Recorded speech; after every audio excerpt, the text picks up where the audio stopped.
So after the Fulanis defeated Hausas in the Usman Dafio-led jihad, they took over political leadership, traditional leadership, and religious leadership in the whole of Connaught, except Borno State. Remember, they were not able to defeat Borno Empire, and that is a topic we are going to treat in subsequent videos. The reason why they did not defeat, they were not able to defeat the Borno people. So now that war started in 1808. So after they defeated the Fulani, the Hausas, and then got Ilorin also, the British started invading Africa. The British came to Africa, and because the Fulanis already has strong political structure on ground, they became allies with the British. They became friends with the British people. You understand? And they, for a reason best known to them, did not resist British rule. The British become friends with the emirs in the north. Now remember, Nigeria, then there was nothing like Nigeria anyway. So when the British came, they had the northern protectorate. They also have the southern protectorate, and then Lagos dichotomy, which was later dissolved into the southern protectorate. So it wasn't hard for the British to control the northerners through the emirs, a kind of indirect rule. So by the time the southerners, the British approached the southerners for the difficult ball games entirely, the southerners actually gave them hell. They did not get the southerners easily, especially the Igbos. So the British actually hated the Igbos more. They hated every southerner, including the Yorubas, but they hated the Igbos more because it took them over 20 years to actually subdue the Igbos under their rule. So they realized that southerners are stubborn and they are more, let me put it this way, open eye. So it wasn't surprised that it was the southerners who actually moved for Nigeria's independence.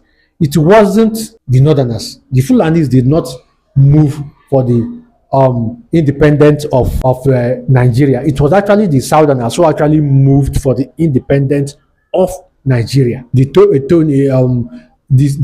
Edo man in Nahoro was actually the first person who moved for the independence of Nigeria in the parliament. You understand?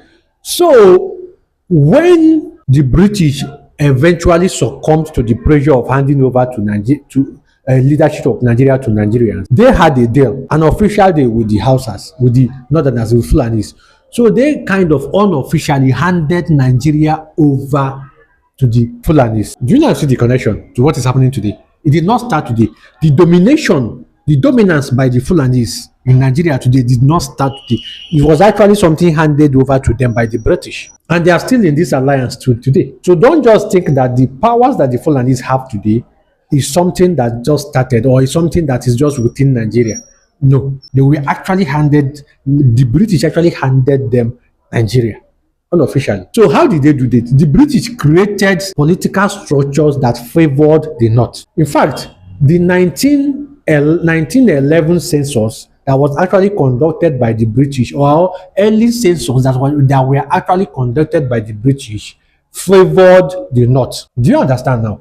It actually favored the North. And when we are talking about the North, even in present day Nigeria, you should be talking about the Fulanis. You understand? Not necessarily the Hausas, because whoever controls the political power, traditional power, and the rest controls the place, owns the place. You understand? So these were the things that happened. So the Fulanis actually had advantage over every other Nigerian. So when the British were finally leaving, they needed people on ground to actually protect their interests and to make sure that Nigeria remained one. Not necessarily that Nigeria prospered. They did not create Nigeria to prosper. Because if they wanted the prosper of every person in Nigeria, there wouldn't have been Nigeria in the first place. So they did not create Nigeria to prosper. So they handed Nigeria over to the Fulanis. So they needed people who would be doing their bidding to make sure that Nigeria remains, no matter the condition. They don't care. And they have done that very, very well. So today you find out that the Fulanis have become so powerful. They are virtually untouchable. You understand? We keep on sharing videos about this as we move on, that other Nigerians can actually understand. We'll be talking about other things that actually made them this powerful and how other people can actually learn from this and how we can all balance the power that only this group of people share in this country.